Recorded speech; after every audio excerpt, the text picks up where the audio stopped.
Blast నెట్‌ఫ్లిక్స్‌లో తెలుగులో కూడా స్ట్రీమ్ అవుతుంది. చాలా రోజుల తర్వాత యాక్షన్ కింగ్ 'అర్జున్' గారి నుంచి ఒక మంచి యాక్షన్ మూవీ వచ్చింది. సినిమా చూసాక నాకెలా అనిపించిందంటే నచ్చింది.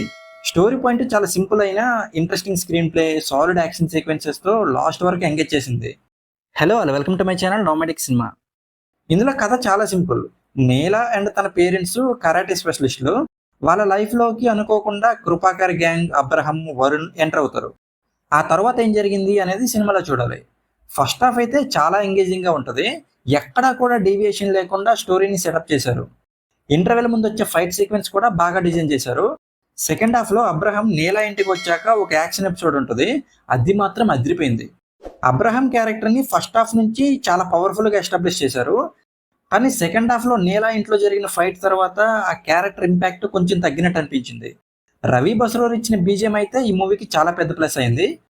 ముఖ్యంగా అబ్రహం క్యారెక్టర్కి ఇచ్చిన బ్యాక్గ్రౌండ్ స్కోర్ అయితే నెక్స్ట్ లెవెల్ అనిపించింది. నీలాగా చేసిన ప్రీతి, తన మదర్గా చేసిన అభిరామి ఇద్దరు కూడా చాలా బాగా చేశారు. ఫైట్స్లో కూడా అదరగొట్టేశారు.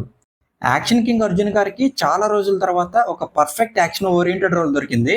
తను కూడా అదరగొట్టేశారు. డైరెక్టర్ సుభాష్ కే రాజు ఒక సింపుల్ పాయింట్ని తీసుకొని స్క్రీన్ ప్లేని చాలా ఇంట్రెస్టింగ్గా రాసుకున్నారు. ఎక్కడా బోర్ కొట్టకుండా లాస్ట్ వరకు ఎంగేజ్ చేశారు. కాకపోతే లాస్ట్ 30 మినిట్స్‌ని ఇంకొంచెం గ్రిప్పింగ్‌గా ప్రెజెంట్ చేసుంటే ఇంపాక్ట్ ఇంకా ఎక్కువగా ఉండేది. ఓవరాల్‌గా చెప్పాలంటే యాక్షన్ మూవీ లవర్స్ అయితే ఈ సినిమాని అస్సలు మిస్ అవ్వద్దు. నార్మల్ ఆడియన్స్ కూడా ఫ్యామిలీతో కలిసి హ్యాపీగా చూసేయొచ్చు.